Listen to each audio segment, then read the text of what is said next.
जिंदाबाद। आज के जनगणेर स्वार्थे এবং পুলিশ প্রশাসনের রাস্তাতে আজকে আমাদের বিধায়ক সাহেব এই পথ অবরোধকে উনি উঠালেন এবং দ্রুত ওনারা রিপেয়ারিং এর কাজ করবেন এই আশ্বাস দিলেন। যদি কিছুদিনের মধ্যে রিপেয়ারিং না হয় আবার আমরা পথ অবরোধ করবো ডিসেম্বর থেকে নামক করে যে কোনো রাস্তাতে। ভারত মাতা কি, ভারত মাতা কি। ধন্যবাদ।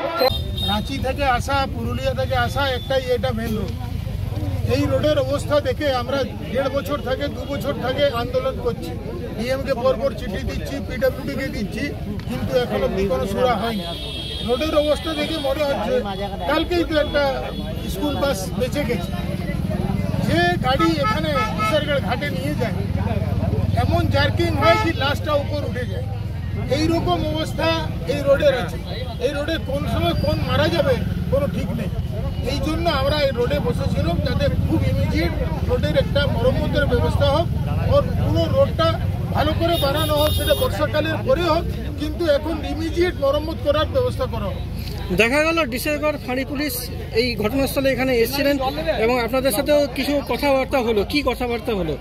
তারা আশ্বাস দিল কি আমরা ডিপার্টমেন্ট কনসার্ন ডিপার্টমেন্ট থেকে একটা প্লেন করাবার ব্যবস্থা করা হবে। আর কি মনে হচ্ছে এই রাস্তা তৈরি হবে?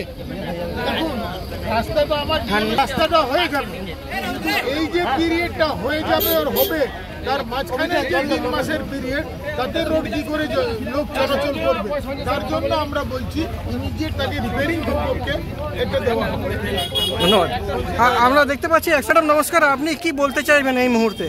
দেখুন, এই রাস্তায় যা অবস্থা হয়ে আছে, বড় বড় গর্ত, যেখানে আমরা একটা গোটা মানুষ 5 ফুটের একটা মানুষ সেখানে ঢুকে যেতে পারি। অতএব এরকম অবস্থায় আজকে আমরা বেরিয়েছি, কিন্তু কাল দিনে প্রতিটি জনগণ, প্রতিটি মহিলা রাস্তায় এসে অবরোধে নামতে হবে যদি এই রাস্তা ঠিক না করে। ডিএমকে বারবার আমরা বলেছি, কিন্তু তিনিও সবসময় খালি আমাদেরকে আশ্বাস দিচ্ছেন যে রাস্তার কাজ শুরু করবেন, রাস্তা করবেন, কিন্তু মোটেই সেটা ফলদায়ী হচ্ছে না। অতএব আমরা সেই কারণে আমরা চাই যে উনি যত তাড়াতাড়ি সম্ভব যাতে এদিকে দৃষ্টিপাত করেন এবং এই রাস্তা তাড়াতাড়ি মেরামতের কাজ শুরু করেন।